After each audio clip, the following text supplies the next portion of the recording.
بسم اللہ الرحمن الرحیم۔ السلام علیکم۔ آج کی ویڈیو میں آپ کو بتاؤں گا کہ قرآن مجید کب نازل ہوا اور کس پر نازل ہوا، اور قرآن مجید سے ہمیں کیا نفع حاصل ہو سکتا ہے، اور اگر ہم قرآن مجید کی تلاوت کریں تو اللہ عز و جل کی ذات اس کے بدلے ہمیں کتنا اجر و ثواب عنایت کرتے ہیں۔ تو یہ سب باتیں آج کی ویڈیو میں آپ کو بتاؤں گا، تو آپ بھی اس مکمل ویڈیو کے ساتھ جڑے رہیے۔ میرا نام ہے حافظ سمیع اللہ اور آپ دیکھ رہے ہیں میرا یوٹیوب چینل محمد سمیع آفیشل۔ تو خالق کائنات کی ذات قرآن کریم کے اندر ارشاد فرماتے ہیں الف لام میم ذالک الکتاب لا ریب فیہ، کہ الف لام میم اس کتاب کے اندر کوئی بھی شک کی گنجائش نہیں۔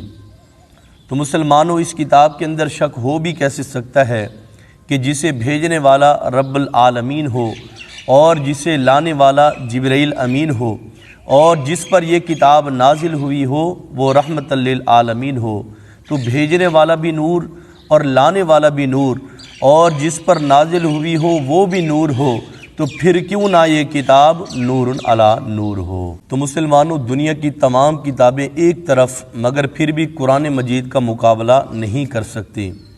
اس کی وجہ یہ ہے کہ دنیا کی جتنی بھی کتابیں ہیں ان کے مصنف جو ہیں وہ انسان ہیں، لیکن قرآن مجید کا مصنف وہ خود خدا تعالیٰ کی ذات ہے۔ تو اس کے بعد یہ دنیا کی جتنی بھی کتابیں ہیں یہ ہمارے زندگی کے صرف ایک حصے کے لیے جو ہے وہ ہمیں کام آ سکتی ہیں۔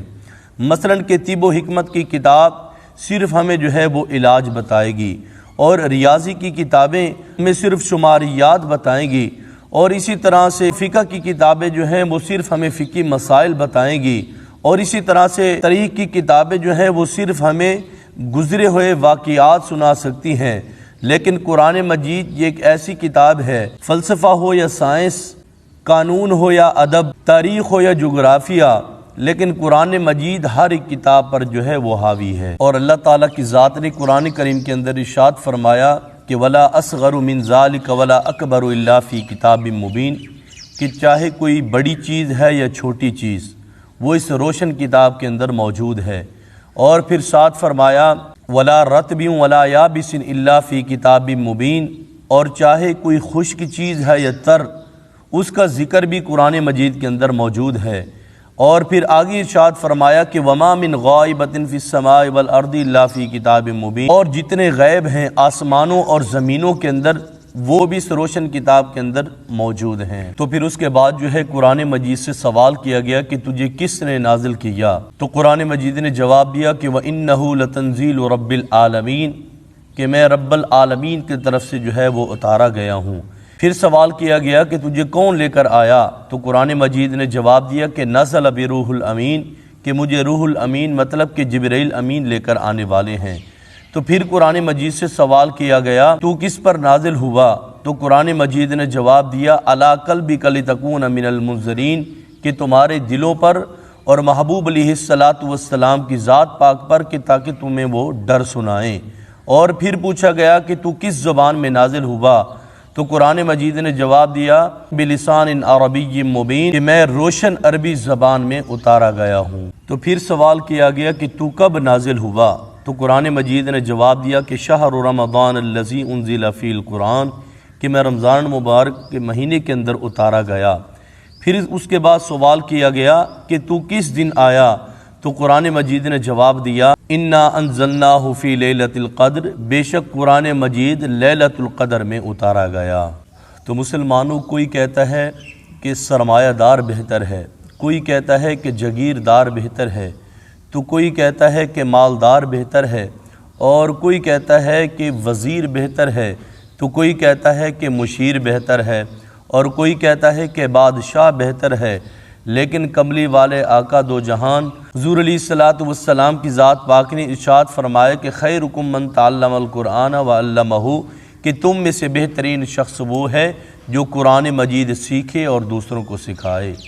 تو مسلمانوں، یہ قرآن مجید ہمارے لیے ایک نمونہ حیات بنا کر بھیجا گیا ہے، ہمارے لیے نصیحت بنا کر بھیجا گیا ہے۔ تو وہ کس طرح سے خالق کائنات کی ذات نے فرمایا یا ایھا الناس قد جاءتکم موعظۃ من ربکم، کہ اے مسلمانوں، تمہارے رب کی طرف سے یہ تمہارے لیے نصیحت بنا کر بھیجا گیا ہے۔ تو اس کے اندر چاہے کوئی غریب ہے یا چاہے کوئی امیر ہے، چاہے کوئی پیر ہے یا چاہے کوئی صغیر ہے، الغرض اللہ عز و جل کی ذات نے ہر ایک مسلمان کے لیے جو ہے قرآن مجید کو ہمارے لیے نصیحت بنا کر بھیجا ہے۔ مسلمانوں، ہم نے کبھی غور کیا ہے کہ یہ قرآن مجید کی جو مکی اور مدنی صورتیں ہیں ان کی وجہ کیا ہے، کہ مکی کا کیا مطلب ہے اور مدنی کا کیا مطلب ہے؟ کہ حضور پاک صاحب اللہ صلی اللہ علیہ وسلم جب آپ مکہ کے اندر تشریف فرما ہوتے تو قرآن مجید مکہ میں نازل ہوتا تو وہ صورت مکی کے اندر جو ہے وہ شمار ہو جاتی، اور حضور علیہ السلام کی ذات پاک آپ جب مدینہ منورہ میں ہوتے تو قرآن مجید مدینہ میں نازل ہوتا تو اللہ عز و جل کی ذات ان صورتوں کو مدنی میں جو ہے وہ شمار کر دیتا۔ تو مسلمانوں، ہمارا جو دین ہے وہ تمام دینوں سے افضل و اعلیٰ ہے۔ اگر ہم اس پر عمل نہ کریں تو ہماری اپنی مرضی یا ہماری اپنی بدقسمتی۔ پچھلے جتنے بھی انبیاء کرام علیہم السلام اس دنیا میں آئے تو ان کو کتاب لینے کے لیے جو ہے وہ جانا پڑا، تو کسی نبی کو جو ہے وہ انتظار کرنا پڑا۔ تو حضرت موسیٰ علیہ السلام تورات لینے کے لیے کوہ طور کے پہاڑ پر گئے، تو اسی طرح سے حضرت عیسیٰ علیہ السلام کو انجیل کے لیے جو ہے وہ انتظار کرنا پڑا، لیکن جب باری آئی آپ کی اور میرے پیارے محبوب علیہ السلام کی تو اللہ عز و جل کی ذات نے فرمایا کہ اے سونیا، اے کملی والے آقا، تجھے انتظار کرنے کی ضرورت نہیں یا تجھے کسی ان کے پہاڑ پر چڑھنے کی ضرورت نہیں، بلکہ فرمایا کہ اگر تو مکے میں ہوگا تو قرآن مکے میں آئے گا، اور اگر تو مدینے میں ہوگا تو قرآن مدینے میں آئے گا۔ تو مسلمانوں، پھر ہمیں یعنی کہ قرآن مجید سے جو ہے وہ کیا نفع حاصل ہوتا ہے؟ یاد رکھو کہ اگر ہم قرآن مجید کو اپنے گھروں کے اندر پڑھیں تو اللہ عز و جل کی ذات گھر کے اندر جو ہے وہ خیر و برکت نازل فرماتے ہیں۔ ہم اپنے دفتر کے اندر پڑھیں تو اللہ عز و جل کی ذات ہمارے کاروبار کے اندر جو ہے وہ برکت نازل فرماتے ہیں۔ مطلب کہ پورا قرآن مجید جو ہے وہ ہمارے لیے مسلمانوں برکت ہی برکت ہے اور ہمارے لیے واعظ و نصیحت بھی ہے۔ تو مسلمانوں، کبھی قرآن مجید کو معنی کے ساتھ بھی پڑھیے۔ ہم روزانہ قرآن مجید کی تلاوت تو کرتے ہیں لیکن معنی کے ساتھ نہیں پڑھتے۔ وہ اللہ عز و جل کی ذات ہمیں جو ہے وہ کیا ارشاد فرمانا چاہتے ہیں، تو اسی لیے قرآن مجید کی زیادہ سے زیادہ تلاوت بھی کیجئے اور اسے معنی کے ساتھ پڑھیے۔ تو امید کرتا ہوں کہ آج کی ویڈیو پسند آئی ہوگی، تو اسے لائک اور شیئر بھی کیجئے اور کامنٹ سیکشن میں ضرور اپنے